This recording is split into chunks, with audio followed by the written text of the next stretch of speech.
Welcome back to our intermediate financial accounting class. Over the last few segments, we've been talking about finishing up the income statement. Specifically, we were talking about deferred taxes and all that goes into calculating an accurate income tax expense number in conjunction with our tax department. And then we started talking about earnings per share and how we finalize that very last and perhaps most important number that shows up on our income statement. That wraps up not only our second module, but also our discussion of the second of the major financial statements. Through our intermediate part one course, we talked about the balance sheet and all the different pieces of the balance sheet and how we stay in balance by accounting for the asset and the way we finance that asset. In the first part of intermediate part two, we focused on that income statement. Now in our third module, we're going to transition to the last of our financial statements, talking about the statement of retained earnings and the changes that need to be recorded in that statement, as well as the statement of cash flows. So that's where we're headed next, is to discuss these last two financial statements. And we're going to start off in these next few segments talking about adjustments to retained earnings. And we're going to break that down into four different changes and or corrections. And we'll talk about those in more detail as we go. Before we jump into the discussion, though, I want to take a few minutes, as always, to talk about why we should care about changes in our financial system and the adjustments they cause to retained earnings. Now, we like to think about accounting numbers as being quote unquote right. They're not right, but we like to think about them that way. I mean, after all, the balance sheet balances, the statement of cash flow balances with that cash number in our balance sheet. The statement of retained earnings has to match up to our closing entry to retained earnings and the ending balance after that adjustment is made. The income statement matches up with our income summary number. It all comes together and balances perfectly. So it must be right. Well, no, not really. There are a lot of things that affect our financial statements that make them inaccurate. For example, we use a lot of estimates when we calculate our financial statements. Let's take depreciation, for example. The style of depreciation, straight line versus double declining balance, that's an estimate. Deciding how long we think it's going to last is an estimate. What kind of salvage value do we think we're going to get out of it? That's an estimate. All of those things can change. Not because we've done anything wrong. We have to make estimates to do accounting methods, but they could be inaccurate. We could guess or estimate wrong. In addition, we choose principles or methods that are required by GAAP that may or may not be accurate. For example, do our inventory items follow a LIFO or a FIFO or a weighted average style? We think LIFO, that makes the most sense to us, but maybe it's really a weighted average, or maybe it's really FIFO. And then we can change those principles. Just like we can change estimates as we get better information, we can change those methods and say, you know, I thought LIFO was best, but we're going to switch to FIFO because it's really more accurate. It also could be that FASB has come in and said, you know, you can't use that method anymore. As a matter of fact, there's been several of those that have affected what we've talked about this semester. Leases, revenues, lower of cost or market adjustments, all of those have just recently been changed by FASB. And now the methods are different, and companies have had to change their methods so that they reflect the new rules. And because of the changes in estimates or methods, it changes what we see on the financial statements. In addition, there are changes in the company itself. If I merge with another company, if I buy a subsidiary, if I sell off a subsidiary, all of that changes my financial information. As a matter of fact, there's a great story about these changes caused by financial mergers and acquisitions that came from the University of Georgia, where I got my PhD program. This happened a couple of years before I started my program down there. They invited an executive from General Electric to come to UGA and do a presentation on accounting. And as part of the question and answer period, somebody asked about General Electric's earnings report. You see, what we would expect earnings to do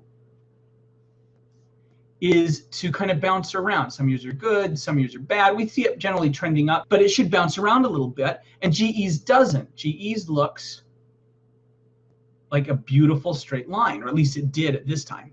And so they asked this executive, why do we not see it jumping around? Why is it a flat growth line? And the executive said, oh, well, if we get to the end of the period and it looks like we're not going to be right in line where we want to be, then we either buy or we sell a subsidiary. And the process of buying or selling the subsidiary snaps us into line so we keep that nice earnings trend. Now, why you'd admit that to a bunch of accounting professors, I don't know. But he did. That was the way their company, at least at that time, did business. So because of that, changes in entity have become a big part of getting our financial statements right and understanding what companies might be doing and how it might affect the financial statements. That also has become really important. The last change is a correction of an error. Could be that we simply blew it. We put the wrong number into our spreadsheet, and it popped out the wrong number. We put it in the financials and oops, I have to fix that now. Could be that the auditor just missed something. Could be fraud. That's an error as well. That's an intentional error, and you can go to jail for that one. But all of these errors, just like changes in entity, just like changes in principal, just like changes in estimate, change what we show in the financial statements, and the summary of those changes all end up in the statement of retained earnings in one way or another. And we'll talk about that as we go. That's one of the reasons why the statement of retained earnings, while small and simple and not as commonly used as the big three financial statements, income statement, balance sheet, statement of cash flows, that statement of retained earnings is still important because of what it easily shows us about how things have changed, at least when you can get it from a company.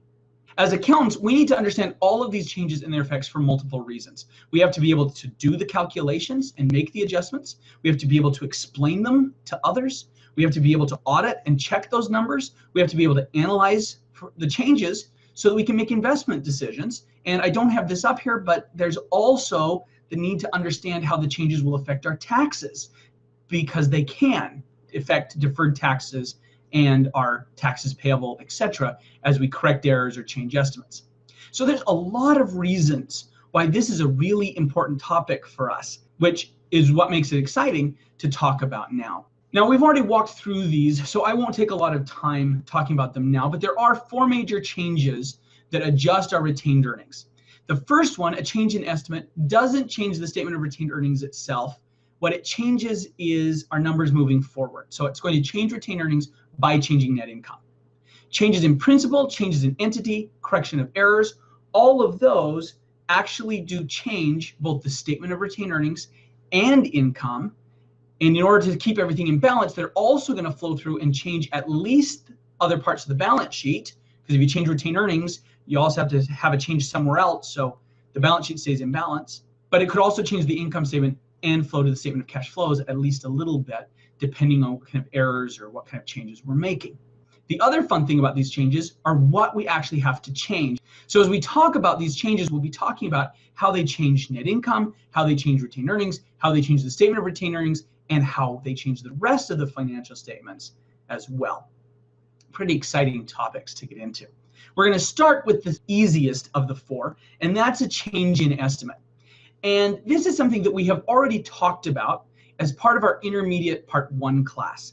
It was part of our discussion of the income statement and adjustments that we have to make to the income statement. So we're just revisiting a topic that we've touched on previously. It's all because of estimates being used in accounting methods. These are required. They're not because a company just wants to. It's not because we're just randomly making guesses. It's because we have to make some assumptions, estimates, guesses, whatever you want to call them, to make financial accounting methods work. If we just wanted to be a cash-based system, this would not be a problem. We would just use the cash in and out and we'd be done. But we found through lots of different studies that the accrual basis actually gives us a better predictor of net income and what's coming than just pure cash flow. So even though we're using estimates, we're still doing better at being able to predict the future and indicate to investors how we're doing than if we were to just use cash flow. So even with the weaknesses inherent in estimates, we still are better off using them than we would be without them. The good news is, if you've made an estimate in good faith, so I looked at this piece of machinery and I really thought it was going to last me 10 years. And I document what I hear from my production facilities, what I hear from my finance department as far as being able to finance and repay this piece of equipment and save up for future equipment, what I hear from the vendor and their testimonials, etc., all lead me to believe that 10 years is a good solid estimate. If later on I get into production and it turns out it's only going to last me for 6 years, that's not my fault. I did the best I could. I made an estimate in good faith as required by GAAP. So FASB says I don't have to go back and change anything I've done previously. I just take the new estimates and I use them moving forward. If I have not made the estimates in good faith, if I have chosen estimates intentionally to improve my financial position, not because I think they're accurate, but just because they allow me to manipulate my numbers, then I've committed fraud at the worst, earnings management at the least, and then I have to treat it as a change in error, and I do actually have to go back and fix earlier numbers. Unfortunately, from a regulator enforcement standpoint, there's no way to really prove good versus bad intention without resorting to the court system. So typically, when a change of estimate comes up, we realize, I said 10 years with this machine, it's only gonna last for 6. Let me just fix it. We just fix it and move on. Now, there's a lot of examples we could talk about with changing estimates. We just want to go through one since we have seen this before. We're going to look at State Company and their choice to use the percent of sales method for calculating their bad debt expense. Hopefully you remember that there are multiple methods for estimating bad debt expense. The most common is what we call percent of accounts receivable, where we look at what's in our receivables and then we figure out what we need as our allowance because of those receivables. But a more straightforward, simple method is to use this percent of sales method, where we just look at our credit sales, we multiply a percentage, and we move on. That's what State Company's been doing. It's easy, it's fast. That's why they've chosen it. They've used 2% of credit sales as their estimate in the past, but because the economy has gotten a little tighter, now they think that maybe 5% would be a better estimate. Using the following information about State Co's accounts, what should be reported as the ending balance in its allowance for bad debt account in year 3, the year that they made the change. And you can see a beginning balance for the allowance account for year 3, the credit sales back in year 2, the credit sales in year 3, and that $22,000 worth of this year's accounts receivable wrote us a nasty note and said, hey, we're not paying you. And we had to write off their account. Now, rather than me walking through this with you, I want you to take a minute, solve this problem. When we come back, we'll briefly talk about the answer, and then we'll move on and start talking about a change in principle. We'll see you then.